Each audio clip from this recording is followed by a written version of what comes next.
Friends, এই দেখো আমি যে শীতের সময় যে বেগুন গাছগুলো নিয়ে এসে লাগিয়েছিলাম না, এই যে বেগুন গাছগুলো, সেই বেগুন গাছের মধ্যে একটা, দুটো, তিনটে বেগুন গাছ নিচে রয়েছে। আর যা গাছগুলো ছিল, 5টা 6টা গাছ লাগিয়েছিলাম, আর যে গাছগুলো ছিল সেই গাছগুলো নষ্ট হয়ে গেছে। এই দেখো, দেখুন, এই দেখো সেই গাছগুলোতে যে বেগুন গাছগুলো আছে না, গাছগুলোতে দেখো আবার নতুন করে কড়া এসেছে। এই দেখো,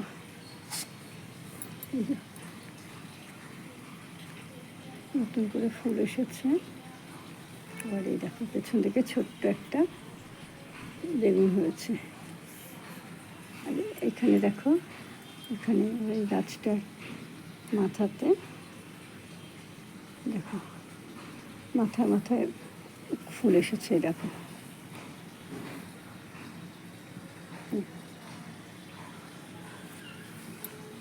আমি দেখেছি এখানেও দেখো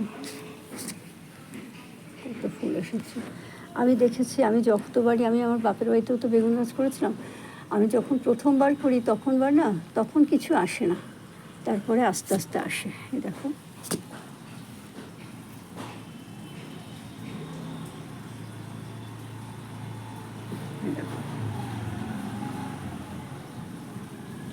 সমস্ত ডগায় ডগায় ফুল এসেছে।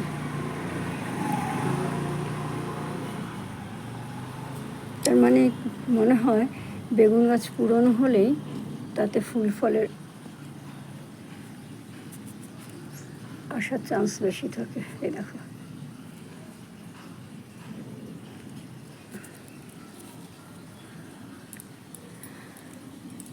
মনে হয় 2-4টে হলেও হতে পারে, দেখা যাক।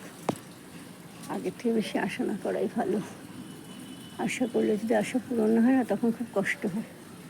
সেই জন্যই আশাটা যত কম করো তত ভালো। এই দেখো, এই গাছটাতেও দেখো,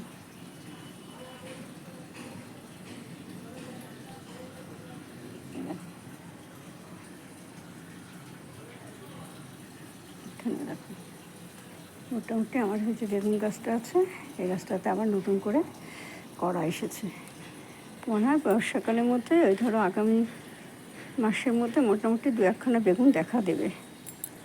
ঠিক আছে ফ্রেন্ডস, আমার এই ভিডিওটা তোমাদের কেমন লাগলো অবশ্যই কমেন্ট করে জানিও। যদি ভালো লাগে তাহলে অবশ্যই লাইক করো, শেয়ার করো, সাবস্ক্রাইব করো, আর পাশে থাকা আইকন বেলটা বাজিয়ে দিও। দেখা হবে আগামীকাল নতুন একটা ভিডিওর সাথে। ততক্ষণের মতন তোমরাও ভালো থেকো, আমিও ভালো থেকো। Bye, tata.